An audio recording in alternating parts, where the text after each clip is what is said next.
Bom, já tá gravando já só para cá. Quantos têm experiência já com escola bíblica, com EBD? Todos aqui já têm experiência? Existe alguém aqui que não tem experiência ainda, que nunca participou de escola bíblica? Temos 1, 2 pessoas, 3 pessoas aqui. Então, assim, a maioria já entende mais ou menos como que é o formato. A gente vai estar dando início seguindo sempre uma revista, né? Então a gente recebe já o tema e cada professor ele vai estudar o tema, destrinchar o tema.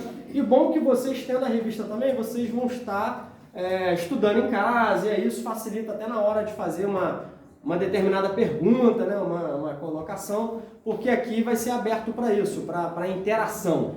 A gente tem um tempo limitado. Eu estou só sem relógio. Se alguém pudesse deixar um celular aqui emprestado. 9h21? Você vai precisar dele, não? Você não tem Bíblia? Não. Só para acompanhar a hora mesmo. Porque o objetivo principal da escola bíblica é ensinar a Bíblia. Então, agora, só que numa sala de aula existe sempre, para haver um aprendizado, precisa haver uma interação e uma troca de ideias. Aí lá na transmissão não tem como fazer isso. Não tem como a pessoa ficar interrompendo, né? Poxa, eu fiquei com uma dúvida nisso aqui. Às vezes a pessoa vai embora com a dúvida e não esclarece. Então, isso dificulta a edificação e o crescimento, né? Aí tentar fazer de uma outra forma. Então vamos direcionar a câmera para a pessoa que vai fazer a pergunta. Aí aquelas pessoas também já ficavam inibindo. Não bota a minha cara aparecer, né, na live, não. Então, porque isso gera uma certa intimidação para muitas pessoas.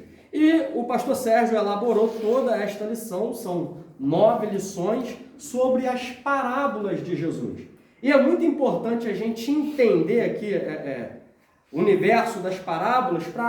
Qual é o objetivo principal? É para que você, em casa, depois, você lendo na sua Bíblia, não precisa ser uma Bíblia de estudo, pode ser uma Bíblia simples, você entenda ali o significado das palavras, por que Jesus falou por meio de parábolas, por que ele usou, né, aquele artifício ali para poder ensinar ali os seus discípulos. Então, o objetivo principal da escola bíblica é te dar informações e te dar meios de você poder entender a sua Bíblia sozinho quando você estiver em casa. E não só poder aprender sozinho, mas também poder ensinar, né? Poder tirar uma dúvida, para poder evangelizar, ganhar almas, né? Esclarecer dúvidas de novos convertidos, que vem cheio de dúvidas. Então, a gente vai começar então com o primeiro tema, que são as parábolas, e calhou que eu viesse dar aula aí de introdução às parábolas. A introdução é um panorama geral, é uma explicação assim mais geral, né? Eu não vou entrar hoje em nenhuma parábola específica, porque nas próximas aulas cada professor vai entrar numa parábola específica. E o texto bíblico que a gente vai se basear é o texto lá de Marcos 4:34. Aí quem tiver com a sua Bíblia e já quiser ficar com a Bíblia aberta, Marcos 4:34. E outra notícia boa, irmão, outra notícia boa para quem está sem revista e para quem não tem material. A nossa maior ferramenta vai ser a própria Bíblia. Então, você vendo para a escola bíblica, trazendo a sua Bíblia, você já vai estar com a melhor ferramenta que você precisa, que é a Bíblia. Então, Marcos aí, 4:34.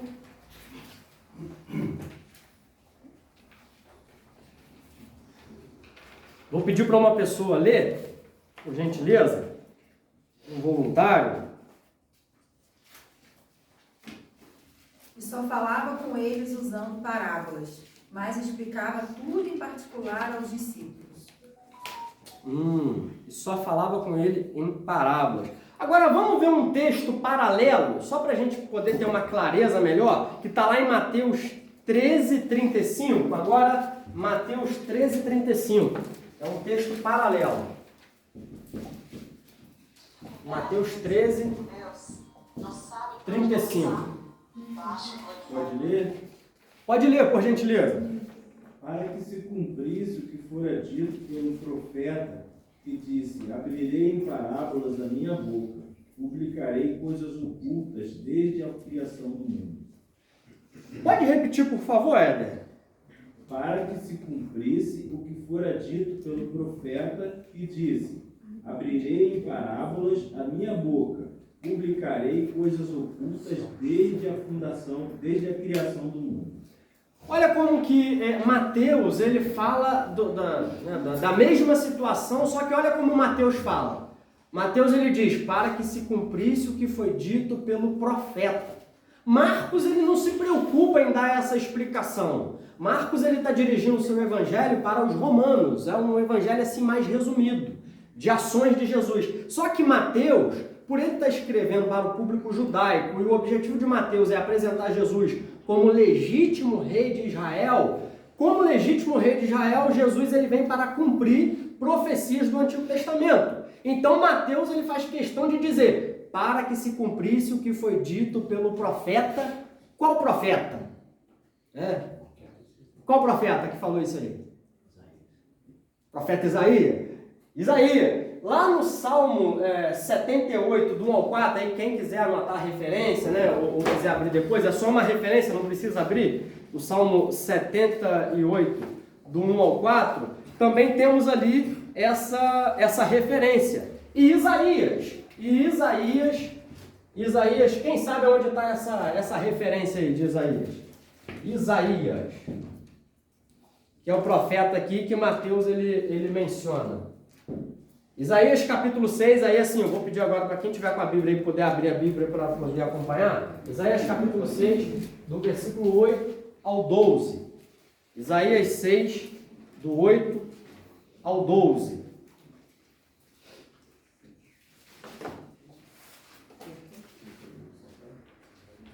Quem quiser ler, quem abrir e já quiser ler, pode ler, por gentileza. Isaías 6, do 8 ao 12.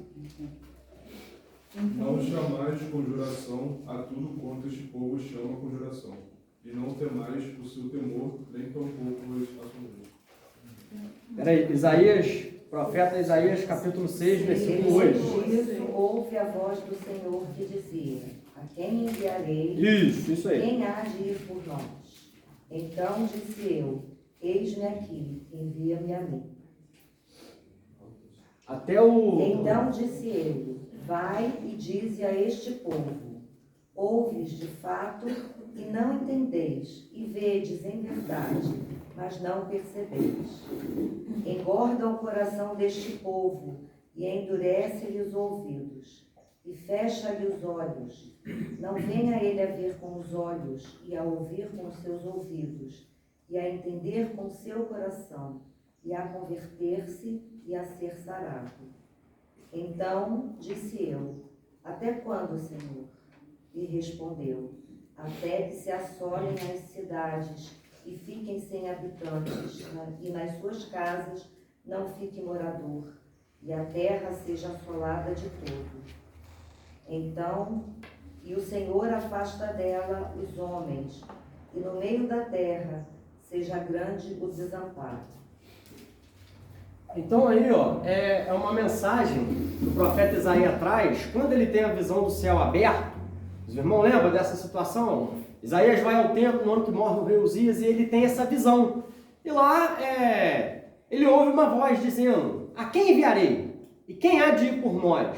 E ele se apresenta ali como profeta, mas essa passagem também, ela remete a Jesus. É Jesus ali se apresentando, assumindo a responsabilidade de vir morrer pelos pecados do homem, para resgatar o homem. Só que ele diz aqui, então vai, dize a este povo: ouvi e não entendais, vede, mas não percebais. Ou seja, isso aqui é o que Jesus está fazendo ao ministrar através de parábolas, porque o povo está ouvindo o que Jesus está dizendo, mas não está entendendo. O povo está vendo Jesus fazer os milagres, mas o povo não está enxergando, não está querendo enxergar. E para que se cumprisse o que foi dito pelo profeta, o povo está endurecido. O coração do povo está endurecido. E o fato da pessoa estar com o coração endurecido, ela pode ver milagre, ela pode ver o céu se abrir, ela pode ver o paralítico levantar. Se ela está com o coração endurecido, nada disso vai adiantar. Nada disso vai adiantar. A gente tem a prova disso no próprio Egito. A Bíblia vai dizer que Deus, ele endurece o coração de Faraó. E aí o que acontece? Alguém pode dizer, mas Deus tornou o coração dele duro? Não, o coração dele já estava endurecido. Então, o povo, por estar com o coração endurecido, eles veriam e não compreenderiam. E Jesus usaria o artifício da parábola para poder falar da sua mensagem, mas no particular ele revelava o significado para os seus discípulos. E isso, irmão, é tremendo demais. Sabe por que é tremendo demais?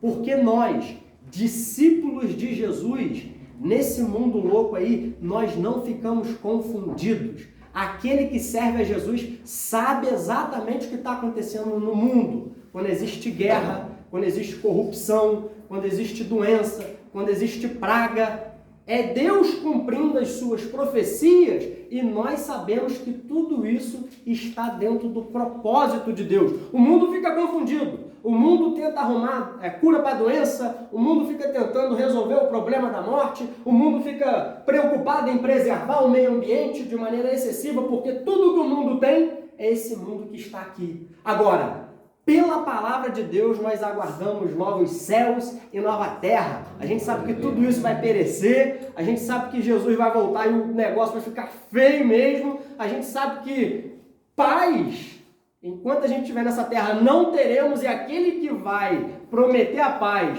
e vai enganar o mundo é o anticristo, porque enquanto a gente estiver aqui, a paz que a gente carrega é uma paz interior. É a paz de saber em quem a gente crê, é a paz de saber para onde a gente vai, é uma paz interna.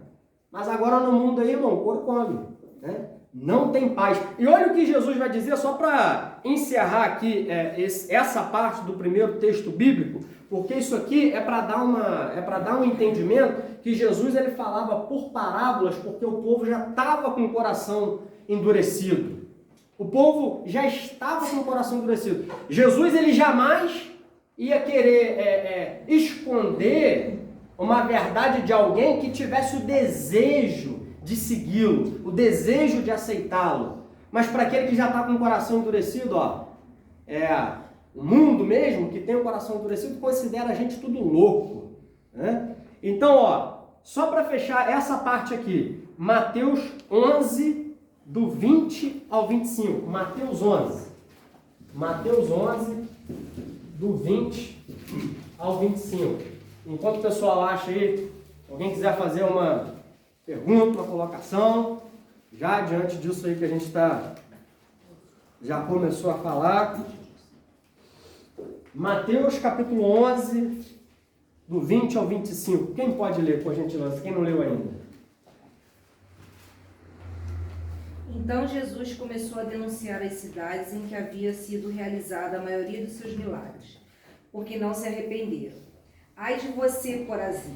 Ai de você, Betsaida! Porque se os milagres que foram realizados entre vocês tivessem sido realizados em Tiro e Sidom, há muito tempo elas se teriam arrependido, vestindo roupas de saco e cobrindo-se de cinzas. Mas eu lhes afirmo que no dia do juízo haverá menor rigor para Tiro e Sidom do que para vocês. E você, Cafarnaum, será levado até o céu. Será levado até o céu? Não, você descerá até a Hades. Se os milagres em que foram realizados tivessem sido realizados em Sodoma, e ele teria permanecido até hoje.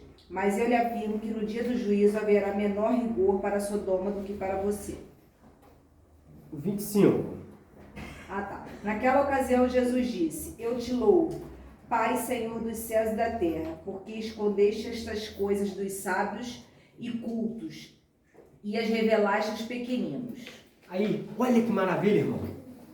Esse versículo 25 aqui é um versículo extraordinário. É onde Jesus está dizendo, e através das parábolas, a gente entende exatamente isso que ele está dizendo. Graças te dou, ó Pai, porque o Senhor ocultou, ou seja, escondeu dos sábios e dos entendidos, dos homens cultos, dos doutores, dos cientistas, dos juízes, dos PhDs, dos biólogos, e revelou a quem? Aos pequeninos. Nós somos, irmãos, os pequeninos. Nós somos os pequeninos. Nós que cremos na palavra,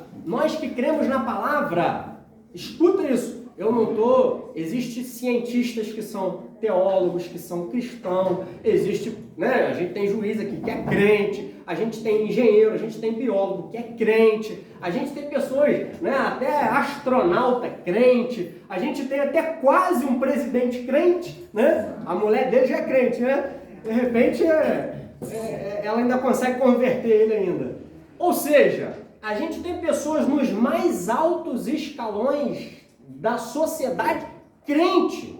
Pessoas que têm o privilégio de ter um conhecimento absurdo. A gente tem piloto de avião crente, né? Mas agora, a maioria das pessoas que recebem a Jesus e creem em Jesus são pessoas simples. E a pessoa que ela tem a fé na palavra de Deus, ela se torna mais sábia e mais inteligente que o homem mais inteligente dessa terra. Que o homem mais intelectual dessa terra. Por isso que Jesus, olha a exclamação que Jesus faz. Graças te dou, Pai, porque o Senhor escondeu essas coisas dos sábios e entendidos e revelaste aos pequeninos, porque foi do teu agrado. Então esse é um privilégio, irmão. É um privilégio que nós temos, assim, que é fantástico. Agora já na introdução aí da parábola, os irmãos conseguem compreender a grandeza do Evangelho? Sim. O Evangelho, irmão, ele é maravilhoso demais, porque na Bíblia, na palavra, em Jesus, estão escondidos todos os tesouros da sabedoria e do conhecimento de Deus. Só que agora, a pessoa entra na faculdade para estudar biologia, que estuda a vida, mas não pode falar de Deus, que é o autor da vida, porque isso aí é coisa de religioso. A pessoa, ela entra para fazer direito, mas não pode falar de Deus, o autor das leis, o autor das regras sociais, mas não pode falar que isso aí é coisa de religioso. Ou seja, a maior ignorância, diz o insensato no seu coração, não há Deus. A maior insensatez, a maior tolice, a maior burrice daqueles que se acham os intelectuais é de desconsiderar Deus de todo o processo, desde a fundação do mundo. Compreende? E por isso que Jesus, ele é maravilhoso, porque Jesus, ele é o maior democrata, né? Ele é democrático, ele torna isso acessível a todos. E a parábola é um artifício que ele vai usar, contando histórias, porque as histórias a gente vai ver que quando a gente ilustra, a gente tem mais capacidade de absorver a informação. E a informação, ela fica guardada durante mais tempo. Então, o que é a parábola? A introdução agora seguindo a revista. Quem não tem a revista pode, né, ouvir o que eu vou lendo aí. A parábola é uma narrativa alegórica que transmite uma mensagem indireta por meio de comparação ou analogia. No Antigo Testamento, a palavra hebraica marshal, que algumas vezes é traduzida como parábola, em outras vezes como provérbio, aparece aproximadamente 40 vezes. Isso então no Antigo Testamento, né? No Novo Testamento, a palavra grega é parabolé, e aparece cerca de 50 vezes. Seu significado literal seria por ao lado de, ou seja, no sentido de comparar. Aproximadamente 30% dos ensinamentos de Jesus foram feitos por meio de parábolas. 30%, irmão, por meio de parábola. Ou seja, Jesus, que não é bobo nem nada, ele sabe como é que o ser humano funciona, e ele trouxe as parábolas porque ele sabia que através das histórias, no decorrer dos séculos e milênios, as pessoas lembrariam das histórias. Quem aqui esquece depois de ouvir uma história do filho pródigo? Por exemplo, né? Das 100 ovelhas, da ovelha que se perde, quem esquece? Né? A partir do momento em que a gente, das 10 virgens, né?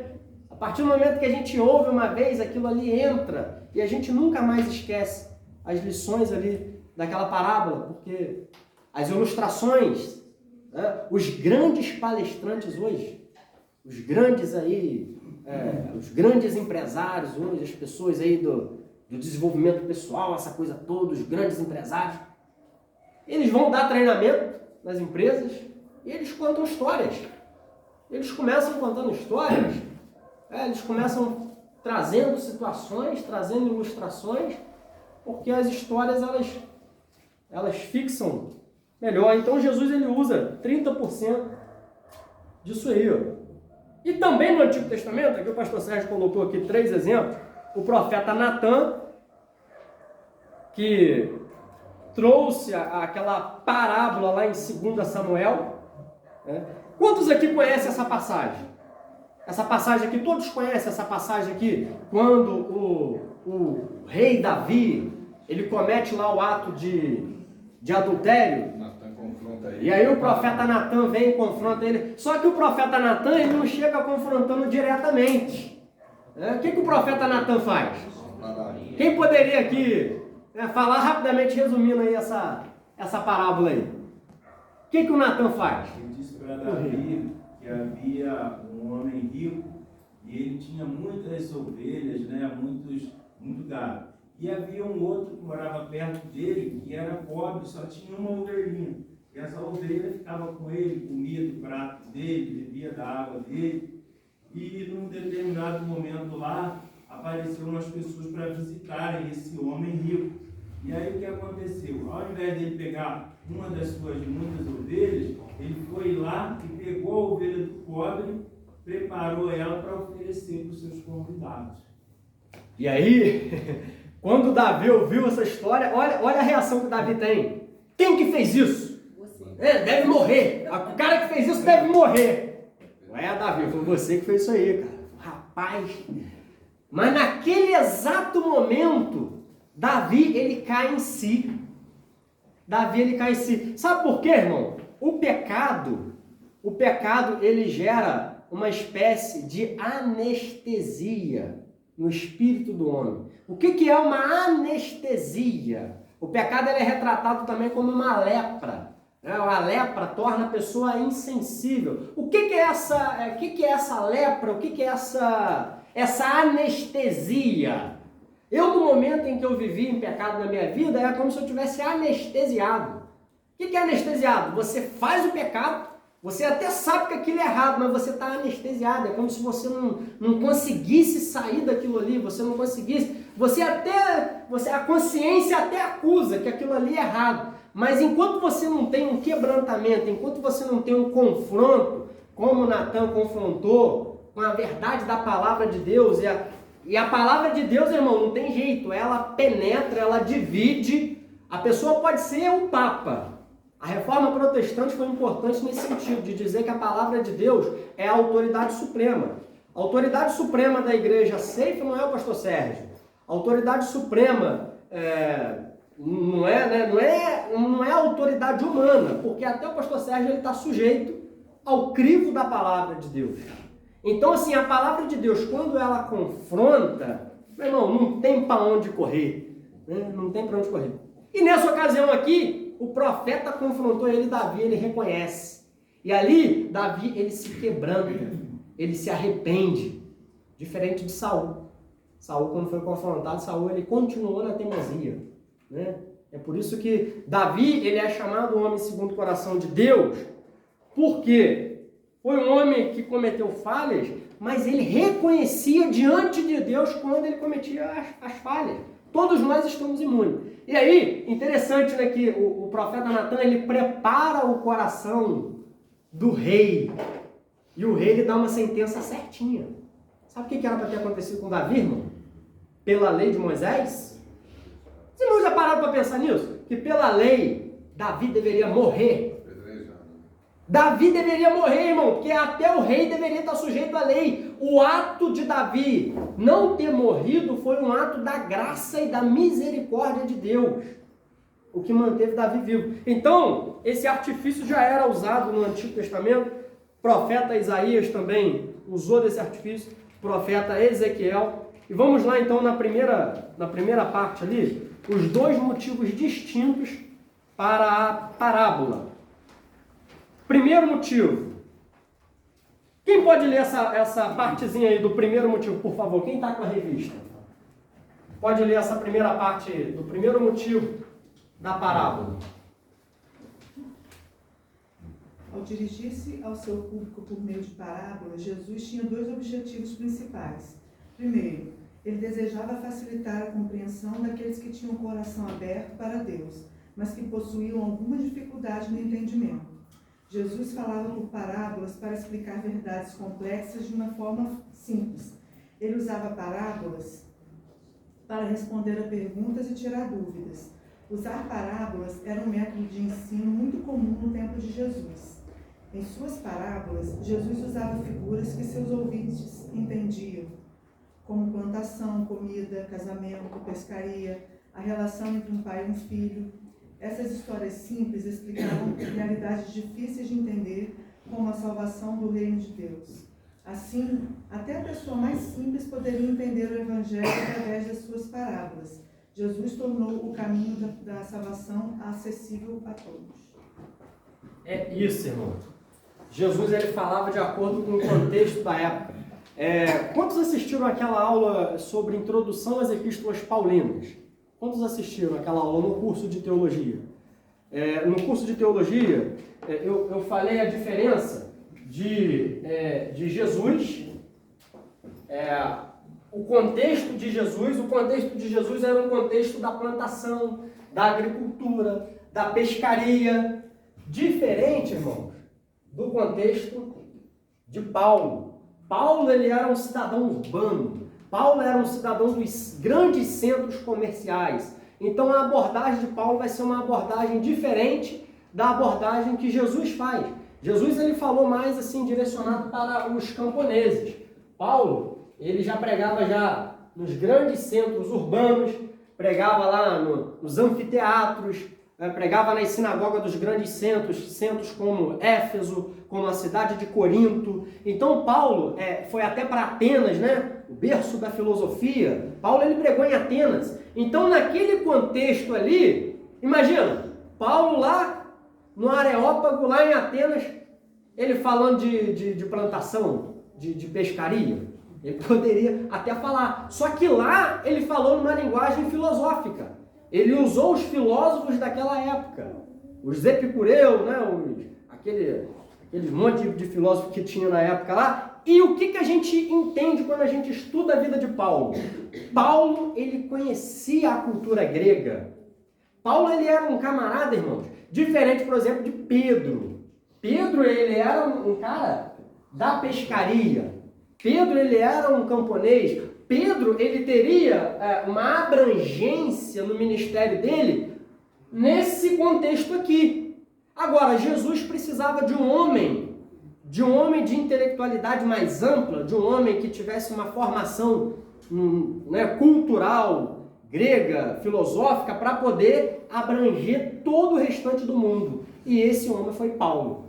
Então, assim, Jesus ele está nesse contexto, porque Jesus ele estava ali naquele contexto. Jesus não tinha como ser onipresente, né? Então ali, ó, a Galileia, que é o primeiro contexto histórico aqui de Jesus. Eu vou pular esse segundo ponto aqui, que fala que muitas parábolas de Jesus precisavam de uma explicação, mas eu já disse isso no final. Aí essa explicação ele dava para seus discípulos no particular, né? Então, ó, o contexto histórico é o contexto da Galileia. Então, irmãos, quem tivesse interesse, né, de estudar, de pesquisar o contexto da época, é muito importante. Por quê? Porque entendendo esse contexto geográfico da época, a gente passa a entender melhor. Vou revelar uma coisa para os irmãos. Eu tenho um sonho de ir em Israel. Eu tenho esse sonho. Por que eu tenho esse sonho? E quando eu leio isso aqui, Mar da Galileia, né, Rio Jordão, eu não consigo ver. Quem já foi lá em Israel? Quem já? É lindo. É lindo, né? Agora imagina, qual é a sensação de você estar lá e você lê na Bíblia e você está lá? Deve ser uma sensação, né? Andar de barco no mar da Galileia? Meu Deus. Aí. Vai de barco. Lá tem jet ski, pastor? Não, jet ski. Se fosse o Bolsonaro fosse para lá, ele ia levar o... ia querer andar de jet ski lá no mar da Galileia. Por quê, irmãos? A gente estudar é uma coisa, né? Machado também já teve várias, Machado.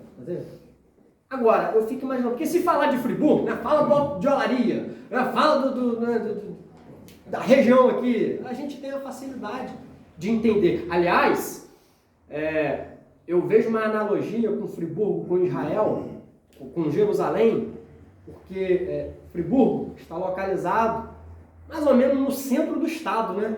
Friburgo é uma cidade central. E Friburgo é um vale cheio de montanhas. Dizem, né? É assim mesmo? Lá em Israel tem montanhas em volta? Como é que é? Tem montanhas em volta? O salmista diz, né? Levo meus olhos para os montes, de onde me virá o socorro. Meu socorro não vem dos montes, né? Vem de Deus. Então, o contexto, irmãos, é muito interessante, assim, dicas que eu dou também. Eu comecei a aprender a Bíblia comprando Bíblias com notas de rodapé, com comentários introdutórios. Todo cidadão comum pode entender perfeitamente. Compra lá uma Bíblia de estudo, uma Bíblia anotada, né? Que aí tem lá as notas de rodapé, tem as explicações, tem as introduções antes de cada livro. Isso já vai ajudando. Tem Bíblias que tem tem um mapazinho no final, né? Quantos já pararam para ver o mapa da Bíblia? Quase toda a Bíblia tem um mapazinho no final. Então a gente olhando o mapa aqui dá para entender um bocadinho dessa questão da geografia. Era uma cidade, ali a Galileia, com cerca de 200 mil habitantes. A Galileia. 200 mil habitantes, né? Mais uma similaridade com Friburgo. Friburgo, né? Toda a região, né? A região toda da Galileia. Que a Galileia era uma cidade ou uma Galileia era uma... Hoje iríamos uma vila, né? É uma vila? É um povoado. Um povoado. Sim. E a Galileia toda seria como o estado do Rio de Janeiro. Todo o estado seria mais ou menos isso. Ah, entendi. Então dentro da Galileia ainda tinha... As regiões... Tinha outras... As vilas. As vilas. Entendi. Então Jesus era de uma região que era um lugar simples, né? Era um lugar simples. Alguém disse, né? Pode vir alguma... Ah, não, é de Nazaré. É porque Jesus, ele cresceu em Nazaré. E o ministério dele se deu a maior parte ali naquela... Tudo ao redor do lago, né? Tudo ao redor do lago da Galileia. O lago da Nazaré também, que é a mesma coisa. Então, a gente poderia depois, né, quem tiver interesse, né, até para poder se situar aqui, irmãos, olha só, eu vou ser franco para os irmãos, eu posso ser franco? Pode. Eu posso ser fiel e verdadeiro à minha consciência ao ministrar uma aula? Hoje, a gente vive na era da informação e do conhecimento. Se você tiver um pouquinho só de interesse, você chegar em casa e você vai, deixa eu ver aqui como é que funciona esse Mar da Galileia. Você dá um Google lá, irmão, você consegue. Você até viaja, né? Você até passeia. O que falta muitas vezes em nós é o interesse. É o interesse em aprender. Então a gente está seguindo aqui uma revista, por exemplo. Você tem como, aqui eu estou dando uma aula, eu estou dando só uma pitadinha. Mas você, se tiver interesse, através do Google, através da sua pesquisa, através da sua Bíblia, você pode aprofundar ainda mais o seu conhecimento sobre a região da Galileia, sobre essa questão das parábolas. E depois, se tiver qualquer dúvida, pode trazer para a gente, né? A gente pergunta lá para o pastor Sérgio. Se o pastor Sérgio já estiver bem atarefado, pergunta para a gente mesmo, né? Os professores aí. E aí, contexto histórico de Jerusalém, que é o terceiro ponto. Estou dando aqui uma acelerada. O contexto histórico de Jerusalém. Quem pode ler? Pode ler só o primeiro parágrafo, por favor? Esse primeiro parágrafo é: a cidade possuía o contexto histórico de Jerusalém. A cidade possuía importância política, religiosa e contava com cerca de 30 mil habitantes na época de Jesus. O comércio era fortalecido pela grande receita do templo, pela presença de estrangeiros e pelas receitas de impostos. A cidade atraiu os donos de grandes capitais, comerciantes, cobradores de impostos e judeus de diáspora, enriquecidos que às vezes estabeleciam ali por causa das convicções religiosas. Isso. Rapaz, o que acontece? Quando a gente está estudando, pelo menos o meu método é esse, é o método de fazer exegese do texto, ou seja, examinar o próprio texto. Eu não precisaria trazer recurso nenhum aqui. A partir do momento que eu examino cada termo que está descrito aqui, eu posso desenrolar em cima de cada termo. Então aqui, Jerusalém, que era Jerusalém? Era uma cidade de importância política e religiosa. Agora, política e religião. Por que isso se tornou um tabu no meio cristão durante muito tempo? Por que durante muito tempo? Porque ali, Jerusalém era uma cidade num contexto político e religioso. Porque as duas coisas, elas estão interligadas. Não tem como separar uma coisa da outra. Mas quem poderia aqui, em rápidas palavras, dizer por que deu problema a política e a religião estarem juntas? Qual foi o momento que deu o grande problema disso aí? Você quer falar da época lá ou falar da época Então, lá, era uma cidade que ela tinha uma importância política e religiosa. A vida política e religiosa do cidadão naquela época estava interligada. Quem poderia dar um exemplo disso? De que estavam interligados naquela época lá, vamos falar daquela época lá. Tudo girava em torno da religião. O templo era o principal prédio, era o principal local de todo judeu que sonhava em Jerusalém. Mas deixa eu só dar uma expressãozinha aqui, mas a pessoa não percebe. Por exemplo, hoje é dia de eleição. Como é que existe crente que fala que não vota ou que não quer votar? O Brasil cresceu em cima do Evangelho, principalmente da Assembleia de Deus. Quando os missionários chegaram para o Brasil, por exemplo, Gunnar Wing e Daniel Berg, eles eram suecos. E eles usavam paletó e gravata. E eles usavam aquela roupa lá do tempo do frio. E aí os caras acharam que tinha que andar de paletó e gravata também. Eles não podiam votar porque eram estrangeiros.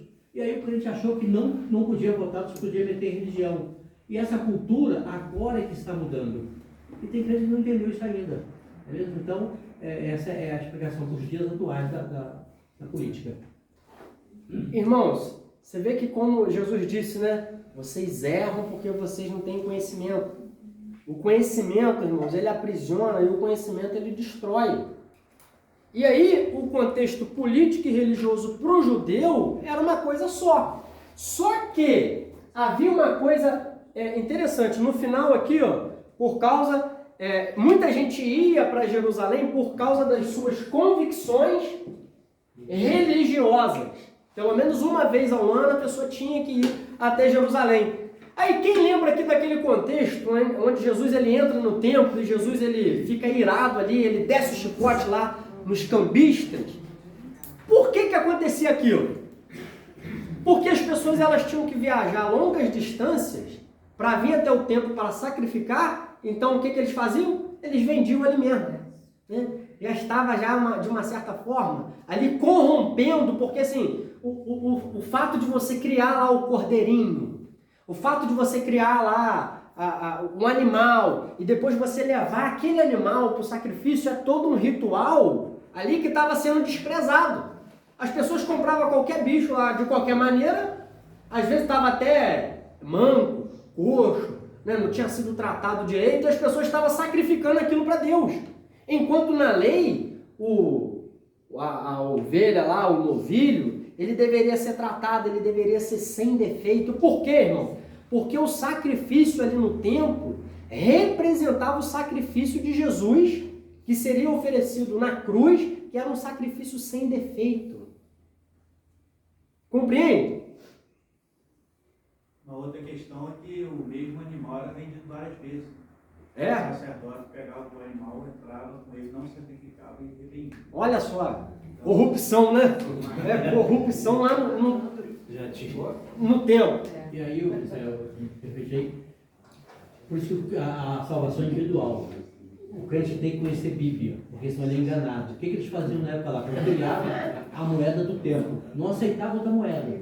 E ela era supervalorizada. Onde é que tem isso na Bíblia? Não tinha. Eles criaram contra Eles aquilo. criaram, né? E impôs aquilo sobre a população e eles eram submissos àquilo porque não procuravam se informar. Irmãos, o contexto que Jesus ele tem o seu ministério ali é no contexto da Galileia, no contexto do mar, então por isso que ele usa pescaria, essa coisa toda. Isso ficou bem claro, né? Toda vez que a gente lê lá as parábolas, Jesus está usando o termo da agricultura, que é o ambiente onde ele está vivendo. E o contexto religioso era o contexto do templo, onde acontecia esse ritual, essa coisa toda. Agora, só vou trazer aqui só fazer um adendo aqui, que isso acho que vai facilitar também a compreensão dos irmãos, porque Jesus ele usa algumas parábolas, e Jesus ele tem algumas atitudes ali, que é isso aqui não está na revista, mas aí eu quero trazer, que são os partidos e as seitas que haviam nesse tempo, porque vai ter momentos, por exemplo, a parábola do bom samaritano. A parábola do bom samaritano. Quem lembra aqui o que significa ali Não, na parábola já está, né? É o sacerdote que passa, depois é o levita, né? Sacerdote, o levita. Então, quais são os partidos que haviam na época? Os partidos religiosos e políticos. É interessante entender também isso aqui como pano de fundo, porque senão a gente também não vai entender várias passagens. Ó, o primeiro era os fariseus. Qual mais? Alguém pode me ajudar aí?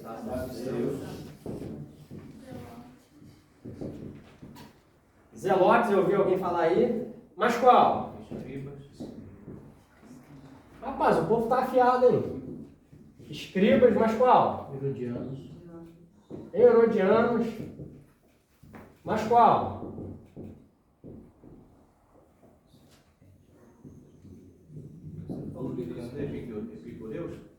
Publicanos. Os epicureus seriam já um ramo da filosofia. Mas é isso aí. E aqui também, né, vamos colocar aqui os samaritanos. Samaritanos, porque os samaritanos aqui... Samaritanos era uma classe também, né? Então deixa eu ver. Coloquei ali essênios, não, né? Não coloquei não. Essênios. Estou colocando aqui só os principais. Deixa eu ver. 1, 2, 3, 4, 5, 6, 7, 8. 1, 2, 3, 4, 5, 6, 7, 8. Fariseus. Né? Quem eram os fariseus? Os fariseus eram a elite que dominava a questão legal, a questão da lei. Os fariseus. Era o STF? Eles eram como se fosse o STF. Eles eram a elite. Os fariseus eram a elite. Mas mudou, né? Os essênios, e aí, irmão, eu vou fazer uma pergunta para os irmãos. Desses aqui, né, vou falar aqui dos principais aqui. Pedro fazia parte de qual desses aqui? O que Pedro era? Pedrão, Pedro que andou sob o mar. Hã? Pescador. Não, então, é pescador, né? Entre os pescadores. Qual desses aqui que o Pedro fazia parte? Vocês lembram? Então vamos falar então aqui, viu, Simão Zelote, Pedro Simão. Vamos falar aqui, fariseu aqui, tinha algum fariseu aqui que andava com Jesus? Para criticar, sim. Sempre aparecia. Publicano, tinha algum publicano? Tinha. Quem era o publicano? Mateus, né? Mateus, que escreveu o Evangelho, também chamado de Levi. Então aqui tinha Mateus, aqui tinha Simão. Judas é Zelote também, né? Judas também. Irmão, eu falei isso aqui na aula, no seminário, que Jesus é só Jesus mesmo. Jesus ele pega 12 discípulos e ele pega e ele bota tudo misturado. Ele pega um de cada lugar. Esse aqui, por exemplo, ó, até botei aqui, né, um contra o outro aqui. Os zelotes, eles odiavam os publicanos. Por quê? Porque os publicanos eram os que cobravam imposto dos seus irmãos para dar dinheiro para Roma. Só que eles cobravam superfaturado, né? Eles cobravam a mais. Quem lembra de um publicano que passou a seguir Jesus e que depois ele se arrependeu? Zaqueu. O que aconteceu com Zaqueu? Quem lembra? Zaqueu. Zaqueu é um publicano. Rapaz, eu já vi cada pregação sobre Zaqueu, que aquela árvore era espinhosa, era difícil de subir. Já pregou sobre Zaqueu, pastor? Quinta-feira retrasada. Na quinta retrasada aí, quem quiser relembrar aí, ó, sobre Zaqueu, assiste lá a pregação. Ele era publicano, né? E ele falou, se eu tenho defraudado alguém, eu vou restituir 4 vezes. Rapaz, olha só, os zelotes, os zelotes que assim, os zelotes, os essênios também, que eram pessoas mais simples. Rapaz, esse povo odiava os publicanos. Odiava. O pescador lá, o Pedro, né? Pedro, Tiago, João, os irmãos, que pescavam, eles odiavam ter que pagar imposto para Roma. Eles odiavam. E por que eles odiavam? Porque eles não aceitavam estar submissos a Roma, porque a promessa era que eles fossem donos da própria terra deles. E não é só por isso, eles também eram extorquidos desse imposto. É muito caro. Então, ainda tinha essa questão, ainda que era um valor, né? Eles eram extorquidos. Aí o que Jesus faz? Jesus pega um publicano e pega um zelote e fala, vocês vão andar junto. Pega um da direita, pega um da esquerda. Né? Eu fico imaginando hoje Jesus, irmão, porque Jesus ele dá um nó na nossa cabeça. Jesus, se fosse hoje, era bem provável que Jesus ia pegar um cara de direita, um cara que vota em Bolsonaro, um cara que vota no PT, e ia botar andar junto. Você já parou para pensar nisso, irmão? Que Jesus ele não é igual eu, igual você? Nós aqui, nós temos, muitas vezes, a gente tem um comportamento tipo do fariseu. A gente se considera elite. A gente se considera a razão. A gente se considera que o nosso partido, que a nossa escolha, que aquilo que a gente está enxergando com os nossos olhos humanos é o ideal.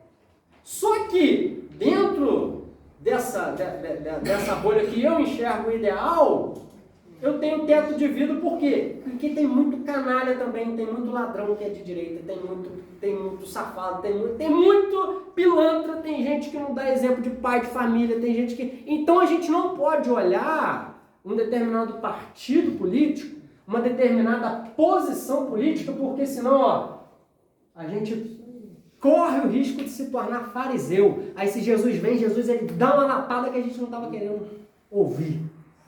Por isso que Jesus fez, irmão. Jesus ele pegou o que tinha de pior no mundo e colocou juntinho, vocês vão precisar andar juntos. Porque tudo isso aqui, irmão, é provisório.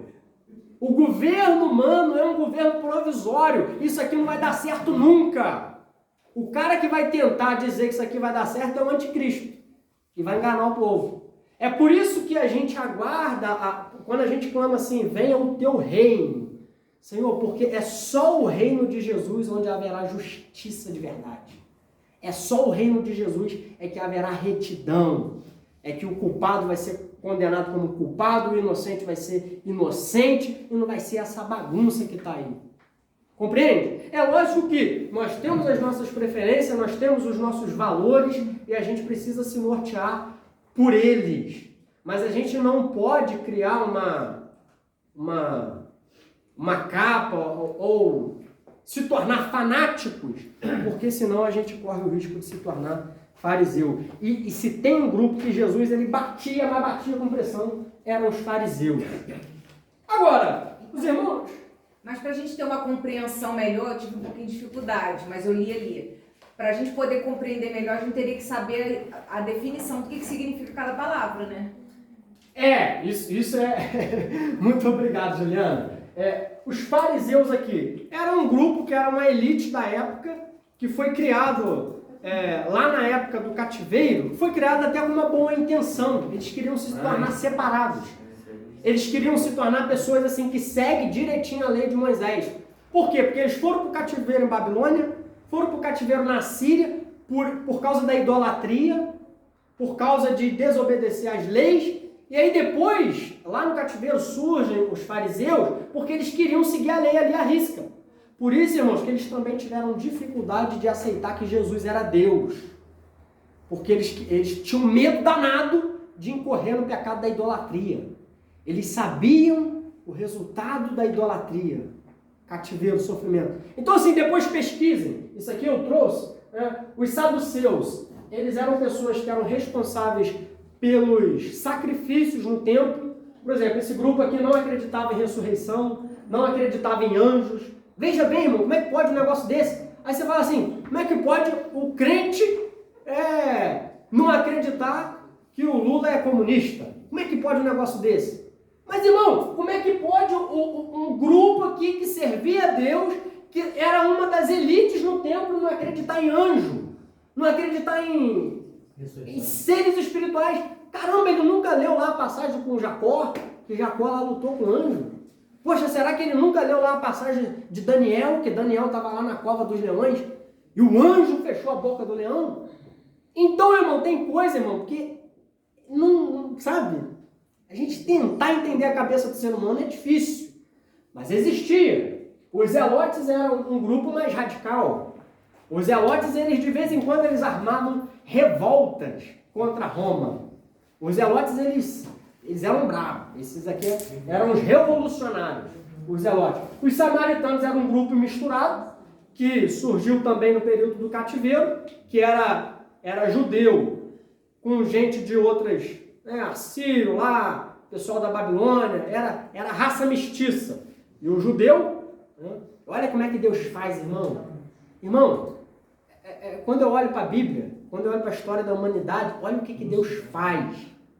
Os judeus, houve um momento na vida deles que eles se consideraram a raça mais pura da terra. Aí olha o que acontece depois da Segunda Guerra Mundial com os alemães. Os alemães se consideram a raça mais pura da terra, extermina milhões e milhões de judeus. Olha que loucura. Seria loucura se a gente não soubesse que tudo está no controle de Deus. Os essênios. Quem eram aqui os essênios? Aqui, foi uma pessoa muito importante aqui que fazia parte aqui dos essênios.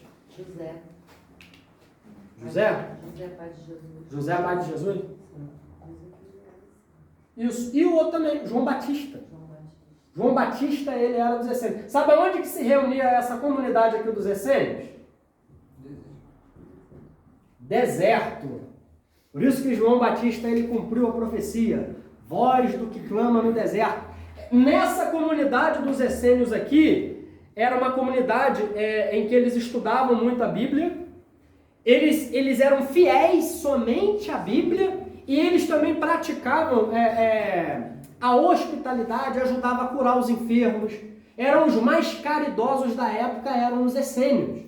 Por isso que quando Jesus ele traz o Sermão do Monte e ele fala assim, bem-aventurados os mansos, bem-aventurado, ele traz aquele sermão da bem-aventurança ali, e depois lá na frente ele vai falar, estive doente, foste me visitar, estive preso e foste me ver. O grupo mais caridoso e que não era apegado às coisas materiais, eram os essênios.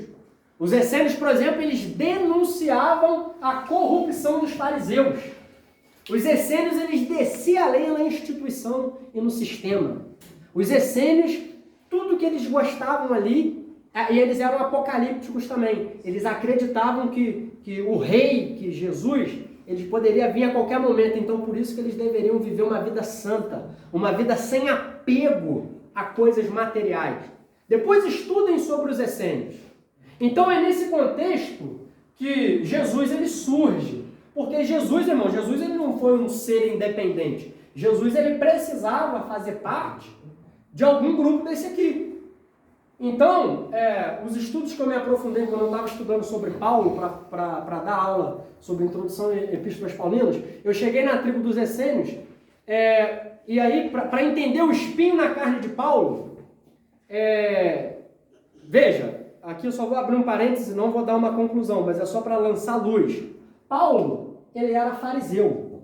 Paulo, ele estava estudando para ser um cara do Sinédrio. Ele era um aspirante ao STF da época. Paulo, ele era fariseu. Paulo, ele tinha nojo dos essênios. Então pensa na classe elite, que não passa nem perto. Se a pessoa ela tem um defeitinho qualquer, o fariseu ele passava longe. O fariseu considerava que ele era puro. Se a pessoa tivesse qualquer problemazinho físico, ele era descartado. Aí para onde iam essas pessoas que tinham problemas? Ia para a tribo dos essênios. E lá eles cuidavam, eles exerciam a hospitalidade, eles usavam ervas para poder fazer cura de determinadas doenças, para poder aliviar o sofrimento daquelas pessoas que elas não podiam estar no convívio lá com a classe religiosa da época. Então, existe um entendimento de que Jesus ele teve uma afinidade muito grande e ele deu sequência ao ministério de João Batista, que era essênio. Se alguém quiser ver isso aí, aquele filme O Quarto Sábio, ele leva bem profundo isso aí. O Quarto Sábio? O Quarto Sábio, sobre os essênios. É assim que escreve? Foi mesmo. Foram os essênios também que esconderam, né? Os manuscritos que foram encontrados no Mar Morto. Boa, bem lembrado. E agora estão descobrindo muito mais isso aí. Porque os essênios, eles utilizavam os pergaminhos do Antigo Testamento, profeta Isaías, profeta Jeremias. Então, assim, a palavra que nós temos hoje, e esses pergaminhos lá de Qumran, isso remonta aos profetas do Antigo Testamento. Ou seja, eles eram apegados à palavra. Agora, os fariseus, eles tinham um monte de intérprete, era muita legalidade e pouca vida cristã, e pouco amor pelo próximo, pouco cuidado com o ser humano. Compreende? E os herodianos aqui eram aqueles que achavam que tinha que ficar de boa com Roma. Herodes, por exemplo, era rei dos judeus. Os herodianos eram aquele assim, eu sou judeu, mas quer saber? É melhor não brigar com Roma não, é melhor ficar de boa com eles aqui e tá tudo certo. Os herodianos eram esse grupo. Leve trás. E os escribas eram os copistas da lei, que também ensinavam o povo. Eles tinham a responsabilidade de copiar. E sabia que copiar, irmão, é uma ótima forma de você aprender? Enquanto eu estou estudando, eu copio para cá para a folha. Eu copio um texto. Quando a gente copia, a gente exerce uma atividade psicomotora que a gente tem mais facilidade não é isso? Tem gente da educação aí, ó, que pode... Então, os escribas, eles tinham essa função. Eles eram copistas da lei. E por eles copiarem, eles aprendiam mais. Então, eles ensinavam. Então, esse grupo todo aqui está no contexto ali do templo, está no contexto ali onde Jesus vai ter os maiores embates dele. Agora lá, ó, olhando para as parábolas. O quarto ponto, já caminhando para o final. Quem pode ler esse primeiro parágrafo aí, por favor? Devemos olhar para as parábolas como um resumo das experiências cotidianas dos povos a quem foram ministradas. É importante para a nossa compreensão buscar entender os elementos culturais de seu povo e de seu tempo, pois as parábolas foram produzidas em uma cultura e tempo diferentes dos nossos. Deste modo, torna-se impossível termos uma visão ampla dos ensinamentos de Jesus por meio de suas parábolas, se não as vincularmos a seu contexto, pois elas refletem exatamente o cenário daquele tempo. Elas refletem exatamente o cenário. São experiências cotidianas.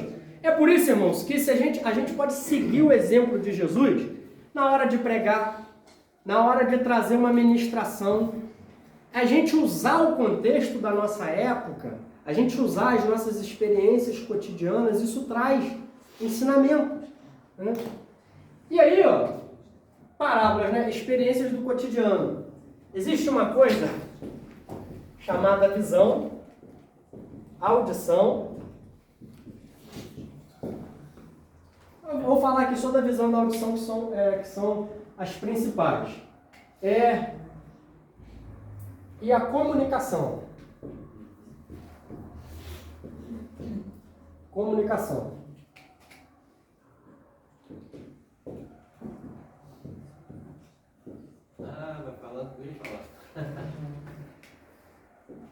Pode falar então, Thiago. Eu ia falar sobre isso aí mesmo. Olha só que interessante que ele está colocando aí. Fez parte lá do que eu estava estudando. Vai bater certinho isso aí. Ó. Nos Estados Unidos, um estudo realizado no fim dos anos 1960 pelo professor Albert Mehrabian e por outros pesquisadores pretendia investigar as inconsistências entre a comunicação verbal e a não verbal. A pesquisa indicou que a mensagem é interpretada na seguinte proporção: 7% fica no ramo das palavras, ou seja, propriamente o que foi dito, né? 38% no tom de voz de quem está falando, transmitindo, e 55% na linguagem corporal. Isso aí. Linguagem corporal. Por que Jesus escreveu no chão lá quando levaram a mulher prostituta para julgar? Irmãos, a linguagem corporal aí. Enquanto eu estou falando com vocês, 55% da mensagem está no que vocês estão olhando para mim. Sim. Se eu estivesse falando a mesma coisa, mas se eu estivesse aqui atrás, vocês iam estar absorvendo só 45% da informação. O que acontece? Porque 55% da mensagem, quando a gente ouve uma palavra, uma mensagem, 55% é a linguagem corporal, porque está ligado à visão. Irmãos, a nossa visão é uma das maiores ferramentas para a gente compreender a realidade. Por isso que tem um filósofo, já morreu, deixou um grande legado, Olavo de Carvalho. Ele falava em relação à questão homossexual. Ele falava assim: gente, vocês querem que eu veja um homem na minha frente e não diga que ele é homem? Vocês querem que eu vá contra a minha visão? Eu estou vendo um homem, mas eu tenho que dizer que isso é uma mulher? Gente, eu estou vendo uma mulher na minha frente. Os meus olhos estão dizendo que isso é uma mulher. Mas eu tenho que dizer que eu estou vendo um homem? Mas que loucura é essa? O que acontece? A nossa visão, ela é a maior ferramenta de compreensão da realidade. A visão. E a audição faz também é interessante porque 38% tom de voz está ligado à audição. Então, eu fico imaginando, eu estudando essa lição, eu estava imaginando assim o tom de voz de Jesus. Como que era o tom de voz de Jesus? Será que era um tom de voz assim manso, doce? Ou será que era um tom de voz assim que fala igual que tá brigando, tipo o pastor Sérgio? Será como é que era o tom de voz de Jesus? Já pararam para pensar nisso? Quantos aqui já se imaginaram lá sentado aos pés de Jesus, ouvindo Jesus falar? Aí as pessoas olhavam para o mestre e nele havia coerência entre as suas palavras e sobre as suas ações. Era por isso que ele pregava com autoridade, porque aquilo que as pessoas viam e ouviam ele falando, ele fazia, sabe? E com os fariseus acontecia o contrário. Os fariseus eles poderiam até ter um tom de voz bonito, os fariseus poderiam até falar boas palavras. Visualmente, os fariseus ali eram pessoas assim bem arrumadas, mas as suas ações, a sua linguagem corporal, a sua linguagem corporal que está ligada às ações, os condenavam. Eles falam, por isso que as palavras, irmão, elas podem ser as melhores palavras, mas elas representam só 7%, porque a palavra de Deus até o diabo pode falar. Até o diabo pode falar a palavra. O conteúdo em si representa 7%. Agora o tom de voz, 38%. Agora uma dica aqui para quem usa a palavra, para quem prega, para quem ministra uma palavra. E assim a gente já está perto de encerrar. Irmãos, vocês sabiam que até curso de oratório eu já fiz? Eu paguei 3 mil uma vez num curso assim, falando aqui do valor, né? Não precisava falar valor. Mas o curso de oratório, nas primeiras oportunidades que eu tive de poder falar em público, eu fui aprender. Na Microlins, uma vez eu estava fazendo um curso lá e tinha lá uma palestra sobre oratório. Eu corri para aquela palestra. Teve uma vez que eu fiquei o dia quase inteiro, eu botei uma caneta na boca, Vocês estão me ouvindo? Eu estou dizendo para vocês que a orientação lá no curso de oratória era falar com uma caneta na boca. Era falar para ajudar a soltar a língua. Era para ajudar a soltar a língua. Falar com uma... Então, assim, prestar atenção. Por que eu estou gravando essa aula aqui? Além de depois eu ficar analisando, né, o gestual, analisar algumas coisinhas. Isso é didático. Não tem um curso para ajudar a aprender a língua, não? Aí tem que ler... O curso para aprender a língua tem que ler Tiago. Né? Botar um freio na língua. Então, irmãos, Jesus é Deus. E como Deus, Ele conhece como que funciona o ser humano, irmão. Ele conhece como que a gente funciona. E Ele usou desses recursos ao escrever as parábolas. Exemplo. Ainda bem que eu lembrei disso aqui. Quem aqui lembra o que estava fazendo no dia 8 de julho de 2014? Dia 8 de julho. Eu estava tomando café, almoçando. Pastor, Eu brilhei muito. para encerrar. Eu estava arrumando o aniversário do meu filho, que ia ser no outro dia. Ah, é? 9 de julho? Aqui na igreja. Olha, que maneira. Irmão, 8 de julho, irmão. Ninguém lembra o que eu estava fazendo em 8 de julho. Ah, não. Ainda bem que teve a Darla aí para salvar, né? Vocês viveram esse dia? Esse dia passou pela vida de vocês? Vocês viram? Como é que vocês não lembram disso? Se eu dissesse para vocês que você estava cometendo um crime, né? Nós temos um juiz aí, ó. Você estava começando a dizer para Machado, no dia 8 de julho, você estava cometendo um crime. Eu sei o que você estava fazendo. Como é que você prova que não estava, se você não lembra? Como é que você prova? Não, eu não estava, mas o que você estava fazendo? Eu não sei. No dia 8 de julho, eu acredito que vocês estavam, de repente, de verde e amarelo, de repente estava aí assistindo um joguinho. Foi 7 a 1. Eu lembro de 7 a 1. Dia do aniversário do Pedro.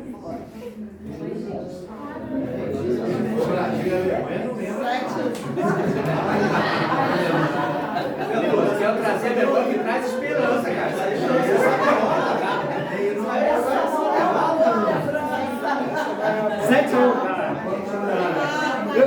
Eu tô com a caneta.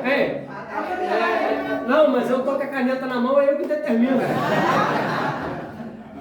Os caras lá do STF não é assim que eles fazem? Interpretam tudo o contrário? Eles estão com a caneta na mão? Então é eu que vou contar essa história aí. 7 a 1. Aí se eu perguntar agora, aonde você estava quando o Brasil tomou de 7 a 1? Eu lembro. Você lembra? O que você estava fazendo? Vendo o jogo, né? Agora, por que vocês lembram do jogo, mas vocês não lembram da data? Por quê? Vocês não lembram da data, mas do jogo vocês lembram? Que a gente viu. Ah.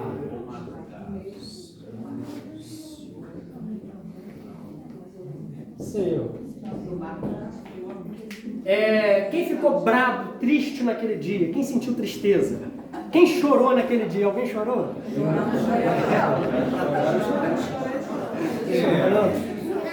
Irmão, eu não acreditei naquilo que eu estava vendo.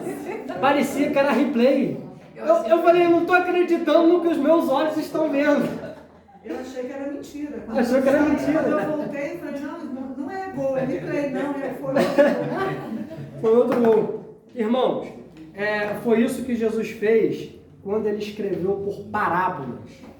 Ele trouxe histórias que envolviam as emoções, que envolviam a visão. Porque se Jesus só sentasse, falasse, falar, o céu é assim, você tem que fazer isso, você tem que fazer aquilo, papapá. Se Jesus só falasse,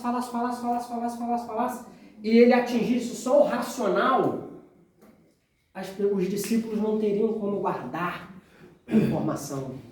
Então, os recursos das parábolas, eles são recursos emocionais que penetram na nossa visão, no nosso imaginário, né? E faz com que isso se perpetue. Então, irmãos, daí uma das grandes importâncias para a gente estudar as parábolas de Jesus. Quem pode ler a conclusão para a gente encerrar, por favor?